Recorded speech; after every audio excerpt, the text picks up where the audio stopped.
미국의 영화를 나누는 등급에 보면 이 R 등급이라는 등급이 있습니다. 그러니까 청소년들이 보기에는 다소 폭력적이거나 또 성적인 표현이 강한 영화들이 이 R 등급에 해당되는데요.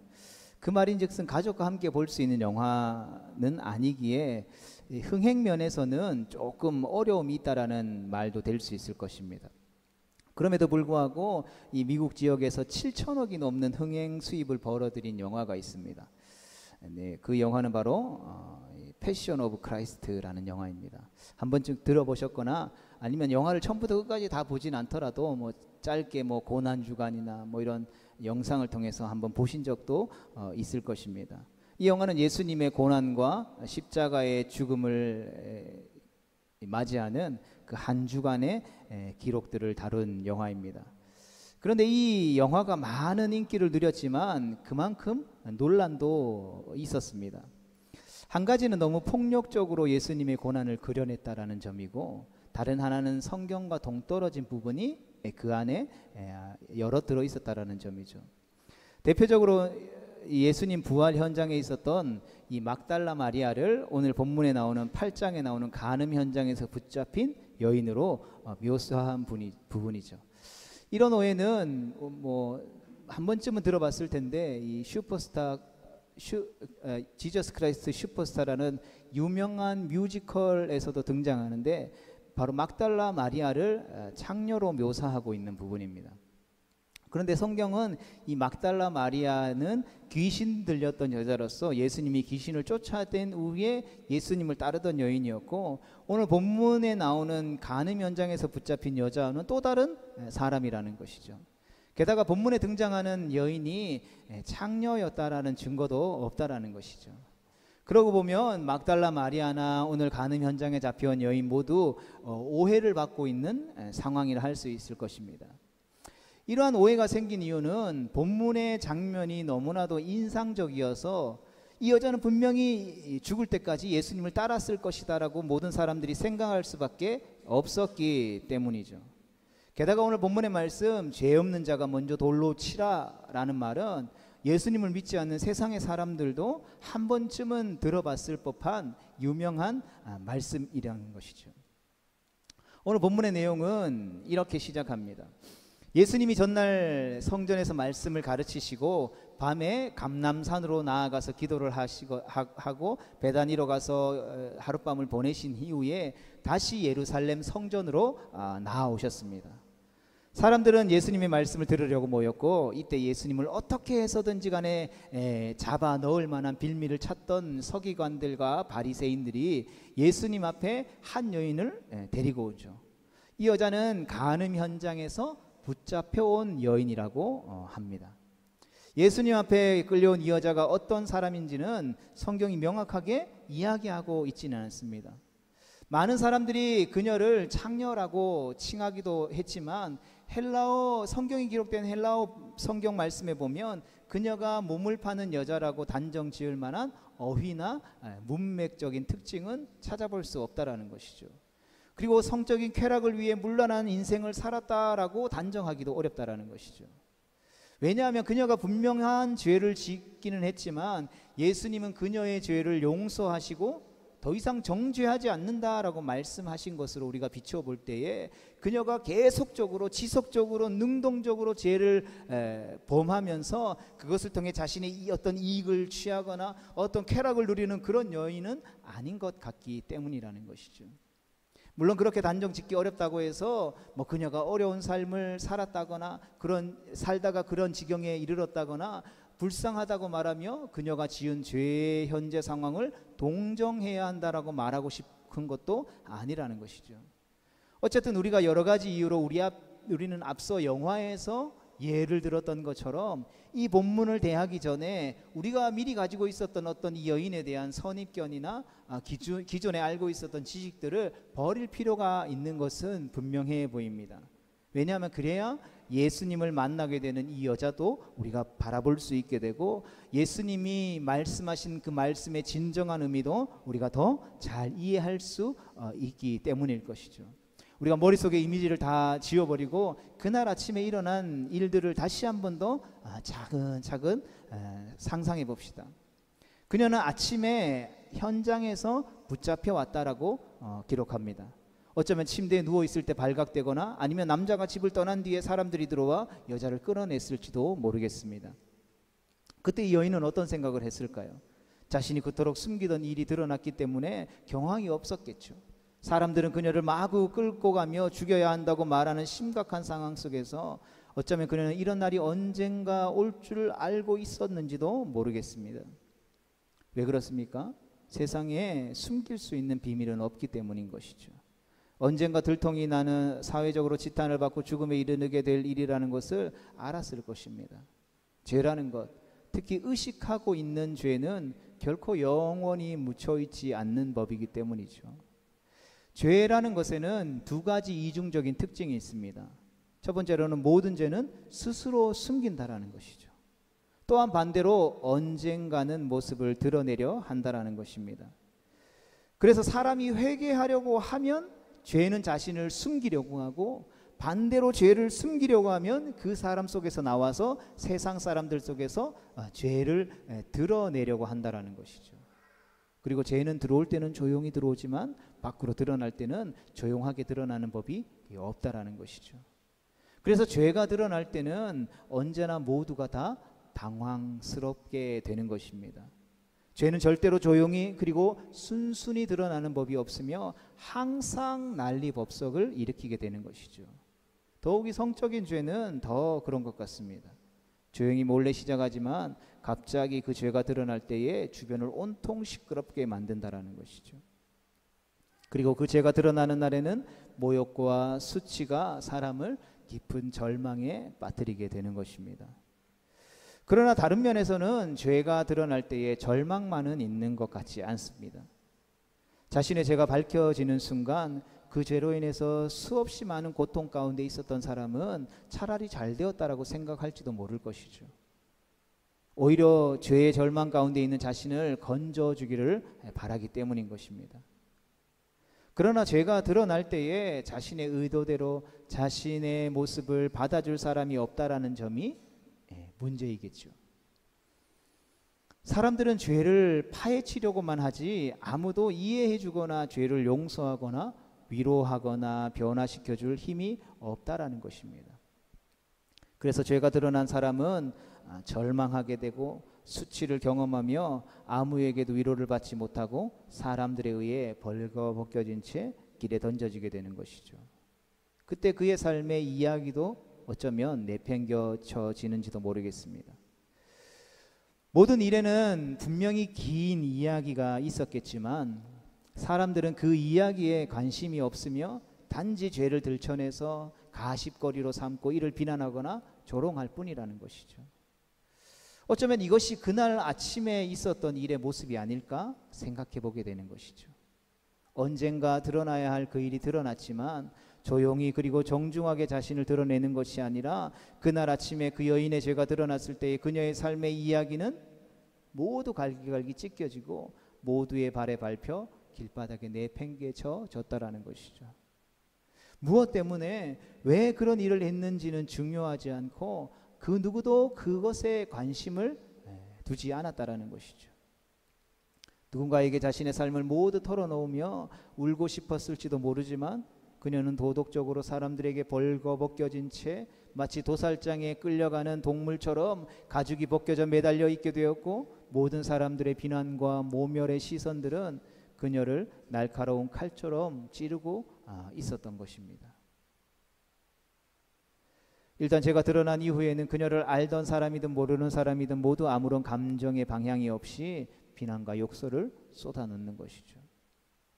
한 사람이 돌을 집어들기 시작하면 모든 사람들이 거기에 동조하고 가세하는 집단적 본능은 거대한 폭력으로 변해버리는 것입니다. 그녀가 어떠한 삶을 살았는지, 왜 그러한 상황 가운데 놓여일 수밖에 없었는지에 대해서는 관심이 없으며 알려하지도 않는다라는 것이죠. 아무도 그의 이야기를 들어줄 사람이 없었다라는 것입니다. 성도 여러분, 생각해 보면 이날의 일은 우리의 삶에 가까운 곳에서도 매일매일 일어나는 것 같습니다. 그 현장이란 다름 아닌 TV 뉴스나 인터넷 같은 것에 있겠죠.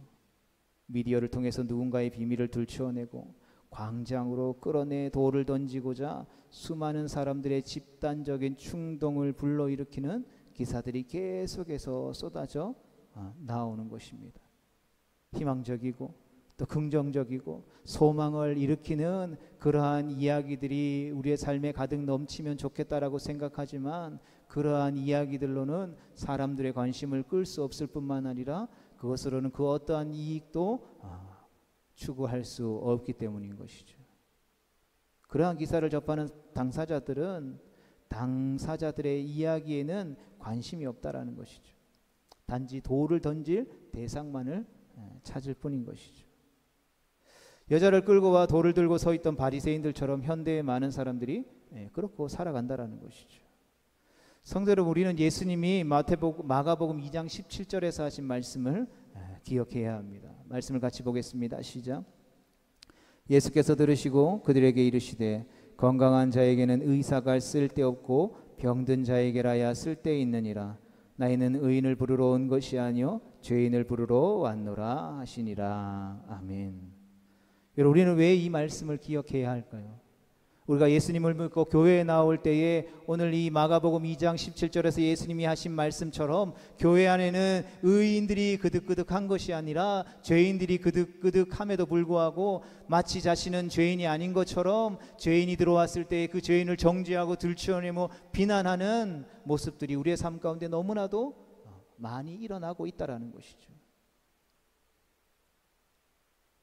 죄인들의 이야기를 듣고 그들을 위로하고 그들을 용서하고 그들이 옳은 길로 갈 수 있도록 도와주는 것보다는 죄를 들추어내서 돌을 들기에 바쁘지 않나 하는 생각이 든다라는 것입니다. 게다가 문제를 끌고 교회로 와서 판단을 요청하기도 하죠. 심판에 동참하라고 말하기도 합니다. 그러나 우리는 그것이 여자를 끌고 예수님께 나온 바리새인들과 같다라는 것을 분명히 기억해야 할 것입니다.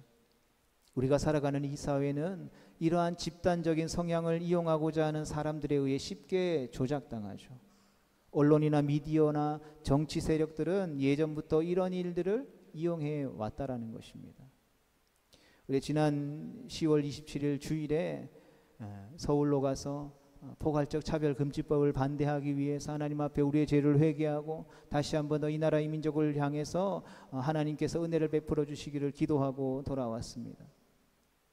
현장에 수많은 성도들의 눈물의 외침에는 의도적으로 외면하면서 그저 교통이 혼잡했다, 소음으로 인해 사람들이 고통받았다, 그저 극우 집단의 종교 집회로 치부해버리며 많은 언론들이 무관심해 버렸습니다.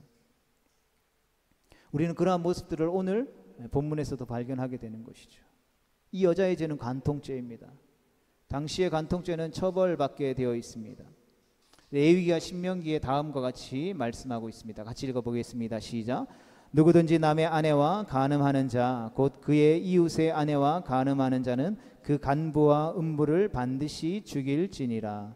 어떤 남자가 유부녀와 동침한 것이 드러나거든 그 동침한 남자와 그 여자를 둘 다 죽여 이스라엘 중에 악을 제할지니라. 아멘. 말씀만 보면 여자만 처벌하는 것이 아니라 어떻게 처벌하라고요? 반드시 양자 모두를 죽이도록 되어 있습니다. 그럼에도 불구하고 바리새인들의 말처럼 현장에서 잡힌 여자라면 왜 남자는 데려오지 않았는지 의심스러운 부분을 지울 수 없는 것이죠. 현장에서 잡혀왔다는 말은 바리새인들이 아침에 어떤 사람의 집을 급습하여서 이 여자를 잡을 것으로 추측할 수 있는 것이죠. 그리고 아마도 동네가 시끌벅적했지 않았을까요? 이미 그 전날 그 집에 그러한 일들이 일어나고 있다는 것을 다 알고 있었지 않았을까요? 그런데 그런 상황 속에서 예수님이 있는 곳으로 굳이 끌고 왔다는 것은 이 일이 사전에 상당히 계획된 일이라고 여길 수 있다는 것이죠. 다시 말하면 이 여자를 예수님께 데려온 것은 우연히 이 여자의 잘못을 발견했기 때문이보다는 이 여자는 예수님을 시험하기 위한 하나의 함정이자 미끼로서 사전에 준비된 경우라고 할 수 있다는 것이죠. 그러나 모든 것을 아시는 예수님이 이 여인에게 하신 말씀을 우리가 비춰볼 때에 이 여인이 죄인이 아니라는 것은 아니라는 것을 우리가 기억해야 하는 것이죠. 이들은 다음과 같이 말합니다. 요한복음 8장 5절입니다. 모세는 율법에 이러한 여자를 돌로 치라 명하였거니와 선생은 어떻게 말하겠나이까. 아멘. 앞서 본 바와 같이 간통한 남녀를 죽이는 것은 구약에 명시되어 있지만 자세히 보면 돌로 치라는 명령이 있습니까? 없습니까? 없죠. 그들이 그렇게 말하는 것은 결코 하나님의 말씀 성경에 입각한 것이 아니라는 것을 우리가 확실히 알 수 있다라는 것이죠. 게다가 당시에 로마의 지배하에서 아무리 바리새인들이나 종교 지도자리를 할지라도 사람을 함부로 죽이는 일은 있을 수 없는 것이죠. 예수님을 십자가에 못 박고자 했을 때에도 그들은 누구에게 허락을 받게 됩니까? 빌라도에게 허락을 받게 되죠. 그런데 간음 현장에서 붙잡혔다고 돌로 죽여야 한다라고 말하는 것은 성경적이지도 당시의 시대적인 상황에도 맞지 않는 일이었다라는 것입니다. 그들은 단지 예수님을 시험하고 공경에 빠뜨려서 백성들이 예수님의 말씀으로부터 멀어지게 만들고 또 죄를 책잡아서 로마의 법률로 예수님을 가두려고 했을 뿐이라는 것이죠. 본문의 여자는 자신의 죄가 수많은 사람들 앞에 드러나서 부끄러움과 수치스러움을 겪는 상황에 놓여 있었지만 정작 세상의 많은 사람들은 그녀의 이야기에 관심을 두지 않을 뿐만 아니라 오히려 그녀는 바리새인들과 서기관들에게 철저하게 이용당하고 있을 뿐이라는 것이죠. 한 사람이 어떤 실수와 삶의 고통도 그가 겪는 좌절이나 절망과 두려움이나 수치스러움까지도 사람들은 이처럼 폭력적으로 이용할 뿐이라는 것이죠. 거기에는 이유도 모르고 내막도 모르면서 돌을 들고 쫓아온 사람도 있으며 그 사람들이 하는 이야기에 휩쓸려 죽여야 한다라고 소리를 치는 사람들도 있었을 것입니다. 그렇게 만들어진 폭력은 무기가 되어서 죄를 범한 여자를 절망의 어둠에 가두고 또한 모든 죄인을 부르러 오신 예수님을 시험하는 덫이 된 것이죠. 이것이야말로 사단의 전략인 것입니다. 사단은 인간을 유혹해서 죄를 짓게 하면서도 또 죄 가운데 있는 인간을 동정하지도 않고 동진감을 가지려고 하지도 않죠. 사단은 그저 인간을 노예로 삼고 하나님을 향한 무기로 이용할 뿐이라는 것입니다. 인간의 절망과 고통을 하나님을 향한 무기로 삼아서 공격하고 있는 것이죠. 그 공격은 바로 죄인된 우리를 하나님이 심판할 것을 요구하는 것입니다. 인간을 벌하라고 요구하는 것이죠. 성도 여러분, 우리는 죄인을 심판하는 일을 결코 가볍게 여겨서는 안 될 것입니다. 하나님은 우리를 심판자로 세워주시지 않았을 뿐만 아니라 분명히 죄를 범한 사람을 심판하는 일이 하나님께 있지만 하나님 또한 죄인을 심판해서 벌하시는 일을 결코 편하게 여기시지 않으신다라는 것이죠. 죄인들을 다 심판해서 다 죽인 다음에 다 지옥에 보면 된다고 여기시지 않으시고 때로는 근심하시기까지 하신다라고 마음 아파하신다라고까지 성경은 증언하고 있는 것을 우리는 보게 됩니다. 그래서 하나뿐인 독생자 예수 그리스도를 이 땅에 보내신 것이며 우리를 위해 모든 죄를 담당하시고 십자가에 달려 죽으신 것이죠. 우리가 그러한 주님의 놀랍고 위대한 은혜와 사랑으로 구원받았다라는 것을 우리가 믿는다면, 그 믿음으로 이 예배 자리 가운데 나아왔다라면 우리가 이 하나님의 마음을 가질 수 있어야 할 것입니다. 바리새인들은 죄를 지은 여자를 이용해서 예수님을 심판대에 세우려고 예수님 앞에 모이게 됩니다. 앞에는 머리가 산발이 되어 끌려온 여자가 엎드려 있습니다. 사람들은 주변에서 웅성거리고 누군가는 벌써 돌을 들고 서 있었습니다. 이제 어떻게 할 거냐고 사람들이 소리칩니다. 마치 모두가 집단적인 광기에 사로잡혀 있는 것처럼 보입니다. 그런데 예수님은 이러한 상황에서 땅에 글을 쓰셨다라고 성경이 기록하고 있습니다. 6절 말씀을 같이 봅니다. 그들이 이렇게 말함은 고발할 조건을 얻고자 하여 예수를 시험함이로라. 예수께서 몸을 굽히사 손가락으로 땅에 쓰시니. 아멘. 사람들은 당시에 예수님이 쓰신 글을 궁금해하죠. 우리도 궁금하지 않을까요? 과연 예수님이 그때 당시에 땅에 어떤 글씨를 썼을까? 어떤 학자들은 출애굽기 23장 1절 말씀을 들어서 악인과 연합하여 위증하는 증인이 되지 말며라고 썼다라고 생각하기도 하고, 또 혹자는 출애굽기 23장 7절의 말씀을 빌어서 거짓 일을 멀리하며 무죄한 자와 의로운 자를 죽이지 말라라고 썼다라고 생각하고 주장하기도 합니다. 어느 것도 확실치 않지만 예수님의 마음을 글로 쓰시지 않았을까 생각하게 됩니다. 죄인들이 이 죄인을 끌고 온 이 상황, 사람의 이야기는 없고 죄에 대한 심판만을 부르짖는 사람들을 보시며 죄인을 구원하고자 하시는 이 땅에 오신 그분의 마음을 글로써 드러내지 않았을까 생각해 보게 되는 것이죠. 사람들이 계속 이야기를 하자 예수님은 잠시 고개를 들고 이 상황을 필요한 말씀을 하시고 다시 땅에 글을 쓰게 되죠. 우리 본문 7절과 8절 말씀을 같이 봅니다. 시작. 그들이 묻기를 마지 아니하는지라 이에 일어나 이르시되 너희 중에 죄 없는 자가 먼저 돌로 치라 하시고 다시 몸을 굽혀 손가락으로 땅에 쓰시니. 아멘. 이 말씀은 여자에 대한 오해만큼이나 사람들이 잘못 쓰고 있는 말씀이죠. 이 말씀은 죄인을 변명하기 위해서 쓰는 말이 아니라는 것을 우리는 기억해야 합니다. 잘못한 사람이 비난을 막기 위해서 쓰는 방패가 될 수 없다라는 말인 것이죠.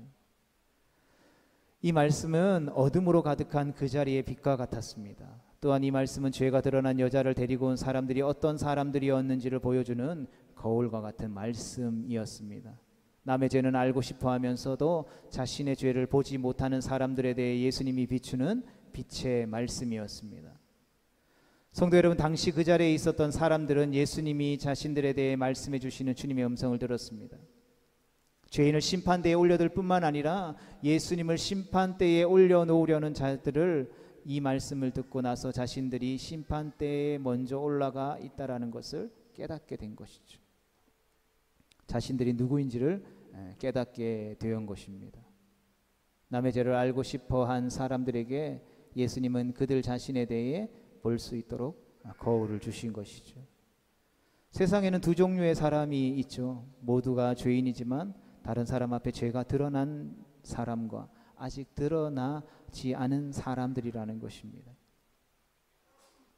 성도 여러분, 우리에게 주어진 삶을 살아가다가 누군가의 죄가 우리의 눈에 보여진다라고 한다면 우리는 먼저 우리의 자신의 죄를 회개할 수 있어야 할 것입니다. 왜냐하면 죄가 드러나 심판대 앞에 절망하는 자가 복이 있다라고 주님이 말씀하셨기 때문인 것입니다. 때로는 수치스럽고 절망적일지라 할지라도 그 드러난 죄를 통해 주님을 우리가 만날 수 있다라고 한다면 죄를 감추고 아무 일도 없는 듯이 살아가며 예수님을 만나지 못하는 사람들보다 훨씬 더 낫기 때문인 것이죠. 그러하기에 우리는 말씀을 통해 우리 자신을 발견해야 하는 것입니다. 내가 돌을 들고 서 있든 죄가 드러나 사람들 속에서 수치롭게 쓰러져 있든 우리 자신을 발견할 수 있는 우리 모두가 될 수 있기를 축복합니다. 우리가 베드로 전후서의 말씀을 통해서 이 땅을 나그네로 살아가는 성도의 삶 가운데에 하나님이 고난이라고 하는 삶의 어려움이라고 하는 삶의 문제라고 하는 그것들을 우리 가운데에 주시는 이유가 그것을 통하여서 우리가 천국을 사모하고 본향을 사모하며 더 하나님이 기뻐하시는 온전한 사람으로 세워져 가기 위한 하나님의 은혜의 방편이다라는 사실들을 우리가 말씀을 나누면서 계속해서 살펴봤던 것이 기억납니다. 마찬가지로 오늘 우리에게 이러한 은혜가 있기를 축복합니다. 다시 성전 마당을 우리가 상상해 봅시다. 수많은 사람들에게 둘러싸인 한 여자는 머리를 풀어 헤친 채 땀과 눈물로 범벅이 되었을 것이고 얼굴은 흙먼지로 얼룩이 져 있으며 고개조차 들지 못하고 움크려 있었을 것입니다. 돌을 든 사람들과 그들이 외치는 소리 앞에 그녀는 마음에는 더 짙은 어둠이 내려앉아 있었을 것이고 그때 그 여자는 땅에 무언가를 쓰는 한 손을 보게 되죠. 얼굴은 볼 수 없었지만 그의 목소리는 들을 수 있었습니다. 죄 없는 자가 돌로 치라. 잠시 후 다시 그의 손이 그녀에게 보이기 시작합니다. 그리고 돌이 땅바닥에 하나씩 떨어지는 장면을 목격하게 되죠. 여자의 주변을 둘러싼 그림자들이 이제 하나씩 사라져 갔습니다. 어쩌면 그때 그녀는 그의 인생 가운데 경험해 보지 못했던 따스한 빛을 경험했는지도 모르겠습니다. 죄가 드러난 여자를 따뜻하게 감싸주는 빛, 그러나 죄를 숨기는 자들에게는 너무 강렬해서 그 자리에 서 있을 수 없게 만든 그 빛을 요한복음 8장 9절 말씀을 같이 봅니다.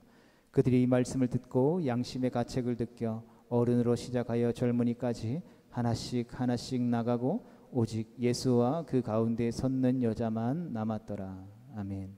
이제 땅에 무엇인가 쓰던 예수님이 일어나 여자에게 물으시죠. 예수께서 일어나사 여자 외에 아무도 없는 것을 보시고 이르시되 여자여 너를 고발하던 그들이 어디 있느냐? 너를 정죄한 자가 없느냐? 아멘. 예수님은 가나 혼인잔치에서 자신의 어머니 마리아에게 사용했던 호칭을 이 여자에게 다시 사용합니다. 죄인으로 경멸하지 않고 존중하며 부르신 것이죠. 죄인을 죄인으로 부르지 않은 이 호칭 하나에서 그녀의 모든 이야기는 이미 예수님 앞에 놓여 있었던 것입니다. 자신에게 일어난 모든 일을 확인한 그녀는 대답합니다. 그리고 예수님은 그녀에게 이렇게 말씀하시죠. 우리 마지막 11절 말씀을 같이 보겠습니다. 시작. 대답하되 주여 없나이다. 예수께서 이르시되 나도 너를 정죄하지 아니하노니 가서 다시는 죄를 범하지 말라 하시니라. 아멘. 성도 여러분, 그녀에게도 주님은 같은 말씀의 빛을 비춰 주셨습니다.